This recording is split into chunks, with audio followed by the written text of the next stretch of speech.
Welcome to today's video where we'll be covering 5 different segments of the construction process in detail in how they differ on both the HUD and IRC structures. By the end of this video, you'll have a clear understanding of what sets these two apart, so let's dive in.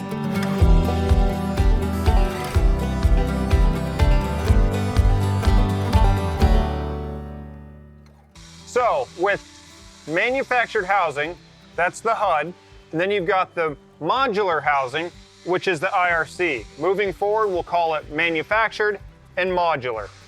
The codes behind them are behind the scenes, but when we're talking manufactured versus modular. So speaking of HUD versus IRC, we want to pay attention to the differences of the foundation and how they're set up. As you can see, we're taking the wheels off. The wheels are only used here in the production line, and it goes on a permanent foundation. You're gonna have a yard dolly that moves the modules around the place and brings them to the site, and then this comes back and we reuse it over and over and over again. Manufactured housing is gonna have a chassis permanently affixed to it, brought to the site, and left there for long term. So manufactured homes, because they have a chassis that are ran right down the center to support it, they're going with a 2x6 or a 2x8. When you go to modular, this is sitting on a permanent foundation from here to here, so we gotta span the whole distance and we upgrade to the 2x10s. Now, one key difference is on our homes, we go with an LVL.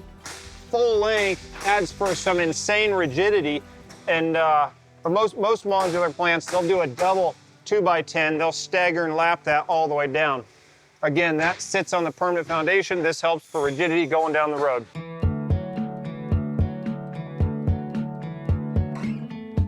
Okay, so in manufactured housing, they're going to be going with a 2x4 wall, but lately they've been upgrading it to a 2x6. But they're going to do a 1x6 bottom or top plate and skinny that up, eliminating as much waste as they possibly can. When we build to the modular codes, IRC, it's prescriptive and it forces us to go with a single bottom plate, full 2x6, double top plate. Right here you only see one, and that's because the other side of it is over here on the roof. They come together. We glue, screw, nail that together tight, and we have a double top plate. Make sure and look at the wall construction on your manufactured house. So following suit with the exterior walls, when we look at the inside walls, we're gonna have 2x4s, 16 on center.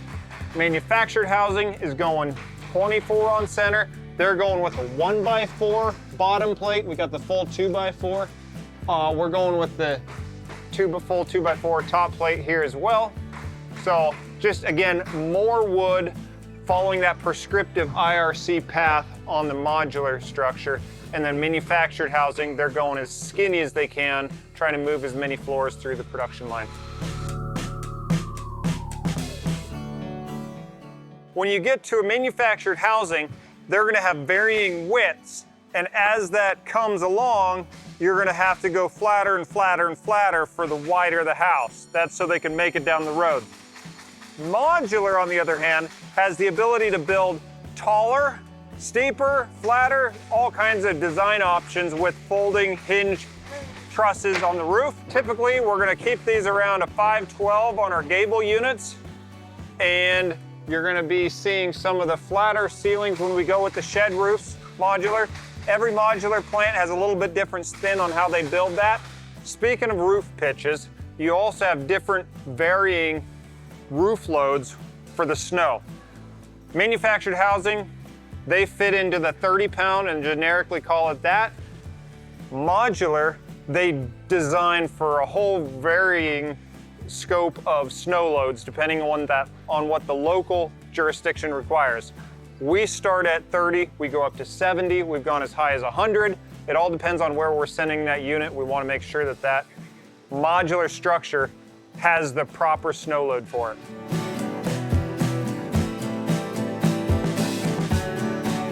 Another critical factor to consider is the insulation. Manufactured housing, exterior walls, you're looking at anywhere from an R13 to an R19. Sometimes you'll see an R21. Now, when you go modular, the prescriptive IRC code states that we got to be at an R21. So high density R21 2x6 wall cavity. If we peel this back, we got lots of nice fluffy insulation. Here in the floor, manufactured housing, they have the chassis fixed to it, and so they have these big pillowing blankets of R38. That's a lot of insulation, but where does heat go? Heat goes up. The IRC code, modular construction, realizes that, and they only specify that you put an R30 insulation in the floor. So modular R30, manufactured housing R38. Inside insulation, we've got to cover the ceiling as well. That's the critical area. R38 is what manufactured housing does. And here in modular construction, following the IRC prescriptive code path, we're looking at R49 with the current 2021 code. How do we do that, people ask? We've got spray foam, closed cell, high density insulation back there. You can see this if we pull it back. And that's 4 inches of closed cell, giving us R10 per inch. And then you come up here on the top, we put a high density R21 batt insulation to get us all the way up to that R49.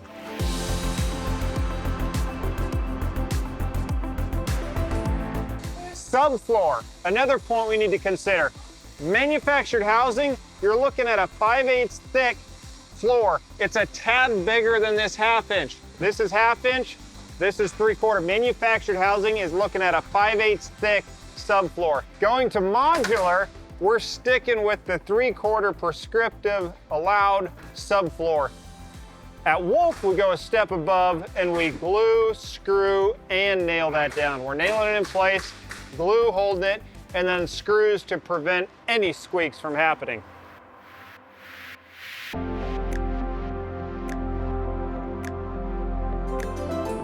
Structural headers is another area to consider. So the headers are used for holding up your joists, which hold up a whole crap load of snow in the wintertime. You don't want that falling down through your window and crashing into your house.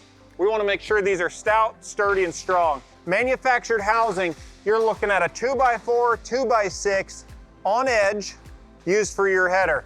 This is where the snow, this is where all the heavy stuff is coming down. You want to support your house. Modular, they're speccing out per the prescriptive IRC code a structural dimensional lumber 4x6, 4x8, something of that nature. Then when you go to Wolf, we're going a step further. We're running it past, as you can see on either side here, to add additional racking stability going down the road. Another point to consider is your heating and ventilation air conditioning system. Inside of manufactured housing, they're still following the old code as adopted by HUD. Modular construction is held to the current IRC code. We adhere to this standard with an ERV conditioning the fresh air coming in with the stale air that's going out. Energy recovery ventilator. You can see we pipe them to the end of the house right here. We've got these ductworks that are sucking the air in, and then we've got ductworks sending stale air out. This is a roof. It's flipped upside down. They're gonna get this flipped over and all the insulation settled out and put on top of that house over there.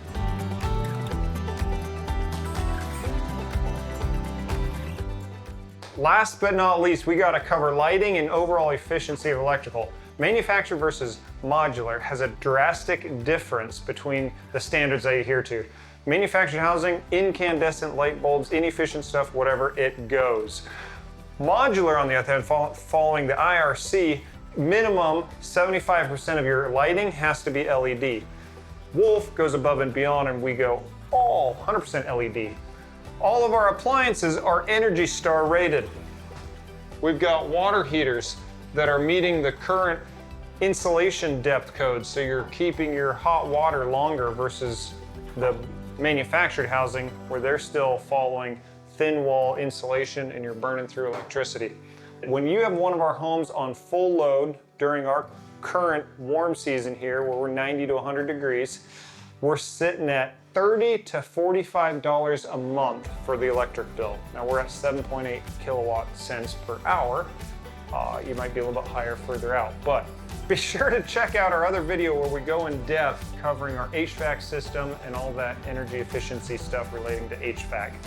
So there you have it, the 5 key differences between HUD and IRC. Do you have any other ideas you want a video on regarding modular tiny homes or factory production setting? Leave it below. We'll be sure to look for those and make a video on it. Click here to watch the video on HVAC that we talked about, and click here to subscribe. Again, thanks for watching, and we'll see you on the next video.